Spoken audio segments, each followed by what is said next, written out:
Oui. Éric Zemmour, dans un entretien accordé au magazine Zadig, le président de la République a comparé la période que nous traversons avec la fin du Moyen-Âge et le début de la Renaissance. C'est l'époque des grandes peurs, de phénomènes qui forgent un peuple, je dirais même de la réinvention d'une civilisation. Fin de citation. Ailleurs, dans le Figaro, l'auteur algérien Boualem Sansal a fait un constat beaucoup plus pessimiste et parle d'une France en état de déconstruction avancée. Éric Zemmour, qui dit vrai? Est-ce que ces diagnostics décrivent finalement la même maladie? Je vais vous dire, ces deux textes sont absolument sidérants par vraiment la ressemblance des diagnostics qu'ils posent.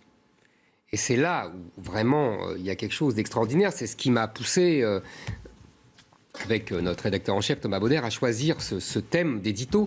Parce que là, il y a deux diagnostics de personnes qui ne se connaissent à peine, qui croient faire des diagnostics antagonistes, et qui, en vérité, quand vous les lisez à tête reposée, ce que j'ai fait, montrent qu'ils font le même diagnostic. C'est bien le même pays qu'ils décrivent, la France. La même époque, la nôtre. Et la même situation. Et c'est là, c'est absolument extraordinaire, c'est que d'un côté, on a Emmanuel Macron qui dit, vous l'avez dit très bien, c'est une période extraordinaire, nous sommes en train de réinventer une civilisation. Et Boualem Sansal qui dit, mais arrêtez, vous êtes en train de vous tuer. C'est un suicide en direct. On a deux hommes qui sont aux antipodes. On a un jeune homme, un quadragénaire, un moderne, je dirais de civilisation chrétienne, mais laïcisée, un type de l'élite de notre système scolaire, un moderne, c'est-à-dire qui voit le monde davantage avec les yeux de Davos qu'avec les yeux de Romorantin. Bon. Et on a un type qui est beaucoup plus âgé déjà, qui est un vieux sage, qui est de culture islamique, mais qui s'est éloigné de l'islam, et ça c'est très important, et qui, si vous voulez, a le regard de quelqu'un qui a été colonisé par une grande civilisation qu'est la France. Vous voyez, comme une espèce de Gaulois qui regarderait Rome s'effondrer. Et qui dirait, mais enfin, vous avez été magnifique, vous avez été une grande civilisation, vous nous avez conquis, mais moi j'admire votre civilisation. Boualem Sansal, c'est ça. Je me sens, d'ailleurs je le connais un peu, et je me sens très fraternel avec Boualem Sansal, parce que je ressens exactement ce qu'il ressent. Nous avons été colonisés en même temps, ensemble, en Algérie, mes ancêtres et les siens, par la même civilisation, la France. Et nous aimons la même civilisation, la France. Et nous avons un gamin qui nous dit, mais c'est formidable, on est en train de réinventer une civilisation. Je vous avoue que quand je l'ai lu, j'ai songé, vous savez, au bon mot de OSS 117, dans le deuxième OSS 117, quand il est avec les hippies et que les hippies lui disent il faut réinventer le monde. Vous vous souvenez de ça? Et qu'OSS 117 le regarde éberlué en disant mais pourquoi le réinventer? Il est très bien le monde comme ça. C'est exactement ce que j'aurais eu envie de répondre à Emmanuel Macron. Réinventer une civilisation. Mais déjà, si on sauvait notre civilisation, une des civilisations les plus brillantes de l'histoire de l'humanité, la civilisation qui a donné Montaigne, Rabelais, Voltaire, Rousseau, La Fontaine, Molière, Racine, et je vous parle que des écrivains, Flaubert. Vous voyez, on pourrait faire la même chose avec les peintres, avec les musiciens, avec les grands savants, Pasteur, Lavoisier, etc. Moi, ça me va, vous voyez, j'ai pas la prétention d'Emmanuel Macron, je n'ai pas envie de réinventer une civilisation.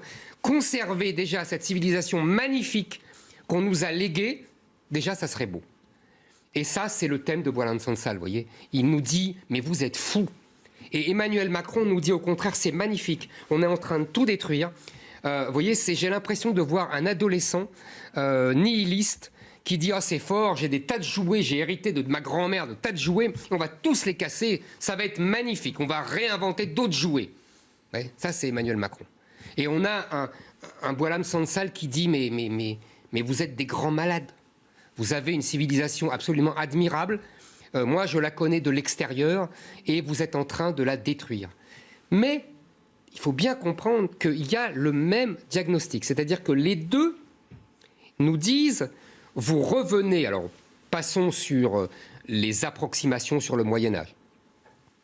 C'est-à-dire que, évidemment, on ne va pas revivre le Moyen-Âge. Et puis, les grands historiens du Moyen-Âge, Duby et autres, nous ont appris que le Moyen-Âge était beaucoup plus compliqué qu'on ne le voit à travers Michelet, quoi. C'est pas le Moyen-Âge, d'un côté, les ténèbres, et puis la Renaissance, c'est la lumière. Non, le Moyen-Âge étaient beaucoup plus subtils que ça, beaucoup plus sophistiqués. C'est le temps des grandes cathédrales, etc. Vous voyez, mais passons. En revanche, ce que Emmanuel Macron voit bien, et ce que Boualem Sansal voit bien, c'est qu'on est en train de retourner à une époque où il y aura des affrontements de religion, où il fera des grandes peurs, des épidémies. Vous voyez, ça ressemble à la vision qu'on a du Moyen-Âge. En vérité, ce qu'ils nous disent tous les deux, et là je suis d'accord avec les deux, c'est la phrase de René Girard, que j'aime beaucoup. Vous savez, René Girard, ce très grand intellectuel, inventeur de concepts comme le désir mimétique, etc., qui, dans son dernier livre, je crois que c'était Le temps de l'Apocalypse, enfin, je sais qu'il y a Apocalypse dans le nom, que les lecteurs me pardonnent, j'ai en tête le livre, mais je crois que c'est Le temps de l'Apocalypse, où vous le voyez, bon. Il nous dit, il a une phrase absolument extraordinaire que j'ai soigneusement retenue, qui est celle-ci. Il nous faut entrer dans une pensée du temps où la bataille de Poitiers et les croisades sont plus proches de nous que la révolution industrielle et que la révolution française et que l'industrialisation au Second Empire. Pardon pour mes fautes. Vous voyez, c'est ça que nous dit René Girard. Et c'est ça que Macron et Boualem Sansal, à leur manière, nous disent. Vous voyez, on est revenu dans ce temps-là. Mais évidemment, le regard qu'ils portent l'un et l'autre, vous imaginez que je me sens plus proche de celui que porte Boualem Sansal que de celui que porte Emmanuel Macron. Alors que l'écrivain Boualem Sansal voit l'immigration musulmane comme un danger pour la France à cause de l'islamisme, Emmanuel Macron semble avoir, lui, une vision beaucoup plus positive de cette immigration. Il va jusqu'à comparer le département de la Seine-Saint-Denis, riche en immigration, à la Californie. Comment expliquer ce décalage entre les deux hommes? Vous savez, j'ai envie d'abord de vous dire quelque chose de simple. J'ai une phrase de Marcel Proust que j'aime beaucoup, qui dit « L'adolescence est le seul âge où on ait appris quelque chose ». Et je suis très sensible à cette phrase parce que je pense que nous sommes tous déterminés par notre adolescence. Et que je regarde toujours, quand je vois un personnage historique, quand est-ce qu'il est né et quand est-ce qu'il a été adolescent. Je vous donne un exemple. Vous voyez, le général de Gaulle, il est né en 1890 et donc il est adolescent juste avant la guerre 14. C'est fondamental. Il n'aura pas les mêmes réflexes par rapport à la France que tous les gens qui sont nés après la guerre 14. Parce qu'après la guerre 14, c'est fini, la vision de la France qui a peur de rien est morte. Et les gens ont peur de la guerre et sont pacifistes. Le général de Gaulle, il n'aura jamais eu peur de la guerre parce qu'il est né avant la guerre 14. Vous voyez, c'est des choses comme ça qui me frappent toujours dans l'histoire. J'aime regarder ça. Macron, il est né en 78. Donc il est adolescent dans les années 90. Vous voyez, fin des années 80, début des années 90. On a bien connu cette période idéologiquement. C'est la période de SOS Racisme, c'est la période de gloire du multiculturalisme. C'est la période où on nous dit qu'il n'y a pas d'insécurité, mais un sentiment d'insécurité. Ce que Dupond-Moretti ressasse, lui aussi, depuis 40 ans ou 30 ans. Lui aussi, il n'a pas atterri. Il est toujours au début des années 90. Vous voyez, c'est ça, Macron. Il est de ce temps-là. Donc, qu'est-ce qu'il nous dit? Mais il nous dit, la Seine-Saint-Denis, c'est formidable. L'immigration est une chance pour la France. Il nous le dit à un moment, il dit à tous les Africains, vous êtes une chance pour la France.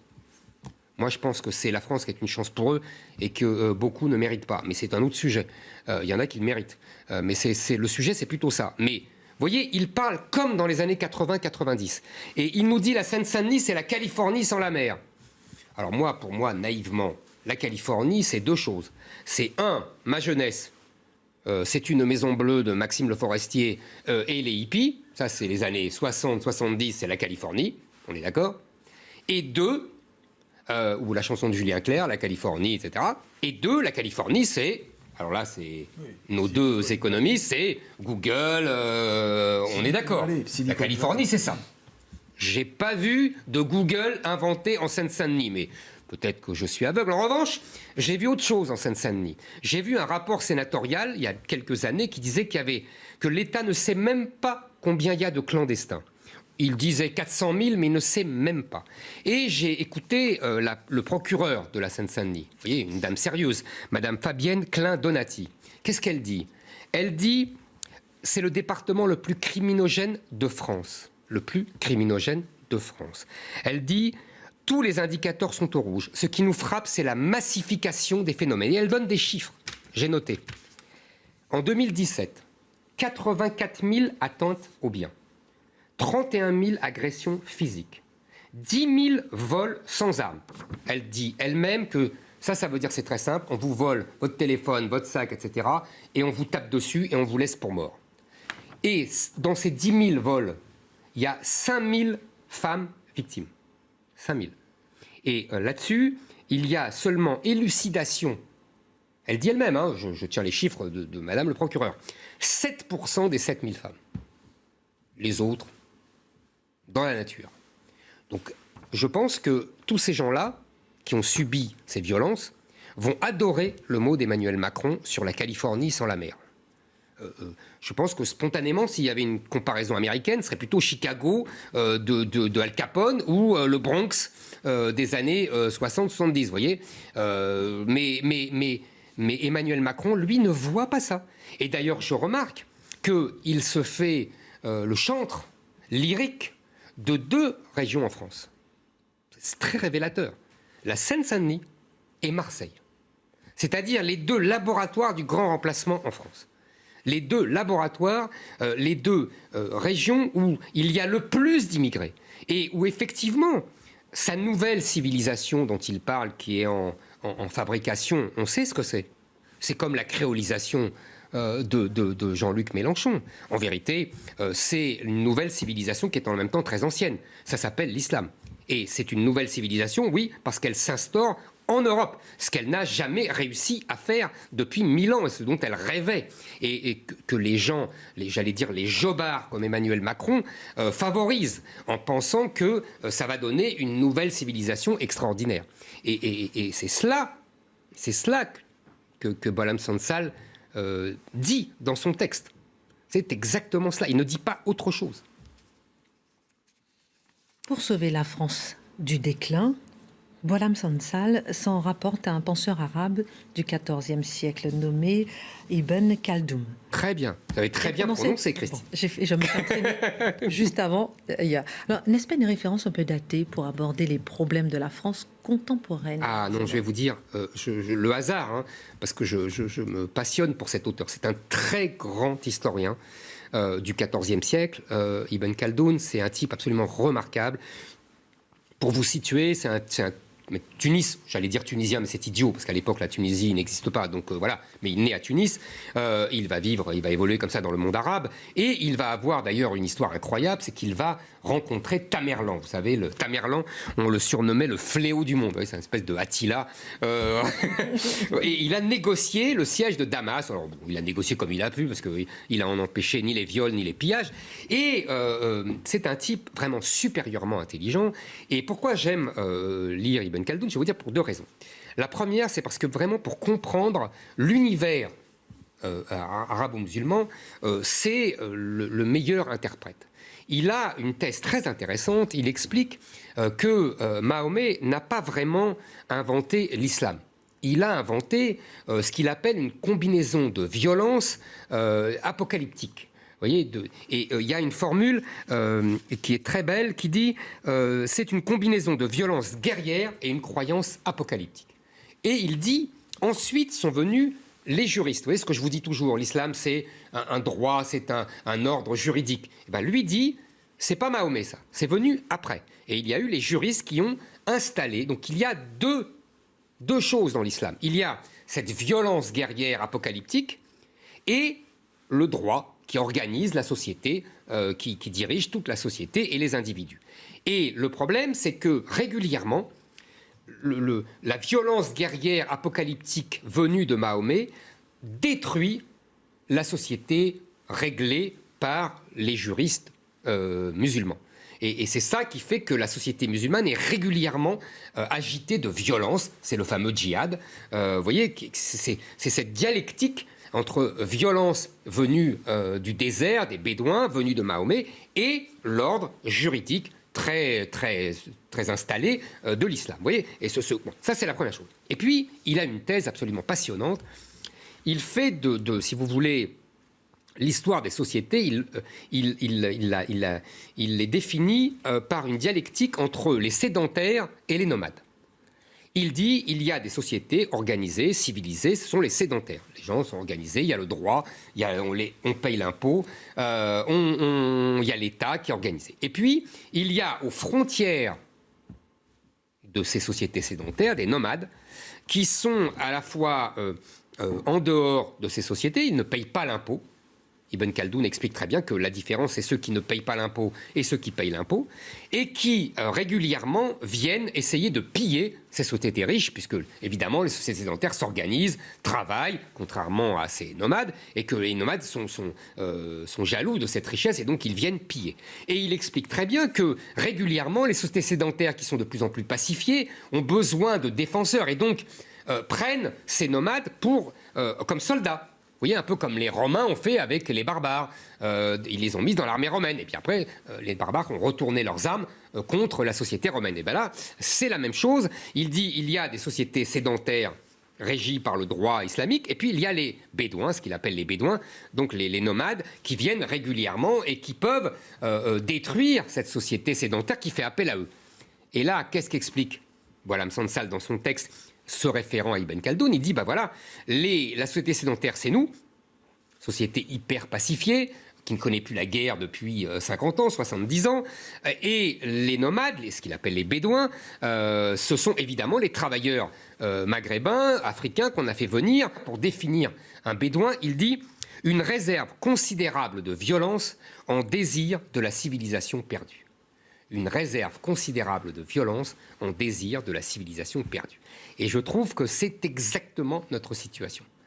Nous avons, dans le cœur de notre société sédentaire, trop pacifiée, des bédouins qui ont cette réserve considérable de violence. Et notre société, elle est là, on voit dans cette dialectique-là tout ce qui se passe aujourd'hui. C'est pour ça que Ibn Khaldoun est un exégète de notre société qu'il n'imaginait même pas. Mais vous voyez, c'est une grille de lecture absolument passionnante et qui permet à Boualem Sansal de dire voilà ce qui vous guette.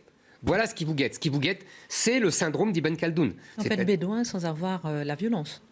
Ibn Khaldoun dit non. On peut être bédouin sans avoir la violence si on devient membre d'une société sédentaire. Oui. Donc on paye l'impôt et on se soumet à l'État. Vous voyez bien qu'il y a beaucoup de bédouins qui ne se soumettent pas à l'État et qui ne payent pas l'impôt. Chacun jugera. En tout cas, vous voyez, je pense que c'est exactement ce que nous vivons. Donc vous voyez, c'est peut-être du XIVe siècle, mais c'est d'une modernité incroyable. Marc Menot. Il faut noter aussi, il y a un point, c'est la notion depuis quelques années qui est attisée de victimisation, de prendre la revanche. C'est-à-dire que, oui, non, mais ça, ils ne pouvaient pas l'imaginer à l'époque. Et aujourd'hui, donc, au nom de... On est dans une société, mais cette société a spolié nos ancêtres, elle les a diminués, elle les a avilis, et par conséquent, il nous faut prendre le parti d'imposer je ne sais trop quoi, parce que je ne vois pas comment on peut se battre au nom de ses ancêtres, alors qu'on devrait être dans un désir d'assimilation. Vous savez, c'est ma phrase que j'aime beaucoup d'Auguste Comte, les morts gouvernent les vivants. Oui, non, mais... donc ces vivants-là sont gouvernés par leurs morts. Mais moi, je pense plutôt que c'est un prétexte. Que oui, vous avez raison, c'est ce qui anime certains. Mais je préfère mon explication d'Ibn Khaldoun qui est plus, j'allais vous dire, intemporelle. Oui, mais rien n'est immuable à travers les siècles. Non, mais bien sûr. Voilà, mais c'est une grille de lecture, vous voyez, comme il y a les grilles de lecture d'autres grands historiens, voilà. Et là, je trouve ça assez intéressant parce que ça correspond assez bien à ce que nous vivons. Dimitri. Ce que je trouve intéressant dans le texte de Boualem Sansal, c'est la fin. Parce que là, c'est vrai que le scénario est quand même, c'est celui de la mort d'un empire et d'un déclin et d'une pente sur laquelle on roule irrémédiablement vers le fond. Mais il dit qu'il y a quand même une solution. Il dit par l'esprit d'entreprise, voilà. Moi, c'est toute cette fin-là que j'aimerais bien que vous expliquiez. Moi, j'aime beaucoup. Alors, la fin est formidable parce qu'en fait, il met en évidence que les seules nations qui s'en sortent sont les nations qui puisent dans leur passé glorieux pour fonder une renaissance. Et c'est l'anti-Macron. En vérité, c'est la Russie de Poutine, c'est la Chine vous voyez, qui va chercher dans leur histoire millénaire, c'est le Japon qui n'a jamais coupé ses racines, il donne dans l'exemple d'Israël aussi, qui, vous voyez, ce mélange entre modernité de la start-up nation, comme dirait Macron, et en même temps de ce traditionnalisme, même un peu parfois ridicule, autour de Jérusalem, vous voyez, etc. C'est pareil pour le Japon. À chaque fois, il y a cette formidable communion entre un pays hyper enraciné et la modernité. Et c'est exactement, d'ailleurs, on pourrait dire aussi que c'est l'idée du général de Gaulle. Le général de Gaulle qui poussait avec Pompidou à l'industrialisation de pointe, le Concorde, comment dire, l'industrie nucléaire, etc. Et qui en même temps passait son temps à faire des cours d'histoire aux Français, à leur expliquer Louis XIV, etc., etc. Vous voyez, c'est typique du général de Gaulle. Et moi, je pense que c'est exactement l'anti-Macron. C'est-à-dire que ce que ne comprend pas Macron, c'est qu'on ne peut être moderne que si on est enraciné dans une histoire millénaire et que on se fonde sur cette histoire pour avoir envie de continuer cette histoire et de continuer une histoire glorieuse. Si on passe son temps, comme on le fait depuis des dizaines d'années, comme Macron continue, à déconstruire l'histoire de France, à battre la coupe sur l'épaule de nos ancêtres, à dire qu'on a été des criminels, on ne sera jamais une nation d'avenir. C'est justement en assumant son passé et en disant, comme on a eu un passé glorieux, parce qu'on a eu un passé glorieux, qu'on aura un présent et un avenir. Sinon, on n'en aura pas. Être dans une continuité historique, ça ne veut pas dire éradiquer certains points de tradition, parce qu'il y a des points de tradition qui ne sont pas spécialement compatibles avec l'évolution de la pensée. Oui. Car l'histoire, c'est l'évolution de la pensée. C'est ce qui fait le changement entre ceux qui étaient pro-royalistes et ce courant des Lumières qui aboutit. Vous savez bien, le général de Gaulle disait toujours, c'était la boutade à Malraux, on voit bien dans les chaînes qu'on abat, oui, je sais, on ne refera pas le siècle de Louis XIV. Évidemment que c'est un procès un peu imbécile que de dire « Ah, vous êtes passéiste, vous voulez revenir en arrière ». On sait très bien que personne ne revient jamais en arrière et que, évidemment, que c'est une histoire nouvelle qu'on invente à chaque fois. Mais, c'est ça qui est intéressant, soit on dit, on écrit une histoire nouvelle, mais en se fondant sur l'histoire qu'ont écrite nos ancêtres, vous voyez, et qu'on veut continuer aussi glorieuse, soit on dit non. On veut tout détruire, on veut faire table rase du passé. Le passé n'est pas notre code, le mot du révolutionnaire Rabot de Saint-Étienne, et on croit qu'on va bâtir sur du sable.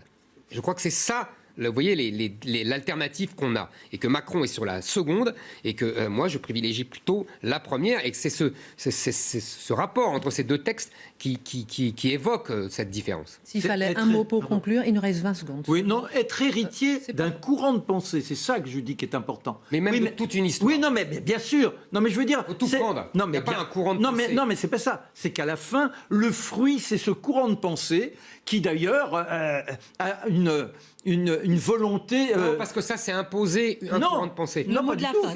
5 secondes, le mot de la fin. Le mot de la fin, c'est être héritier de toute l'histoire de France, justement, pour pouvoir la continuer. Sinon, vous savez, c'est le mot de Pierre Nora, l'historien Pierre Nora, qui dit « Les Français savent qu'ils ont un futur, mais ils pensent qu'ils n'ont pas d'avenir ». Vous vous souvenez ?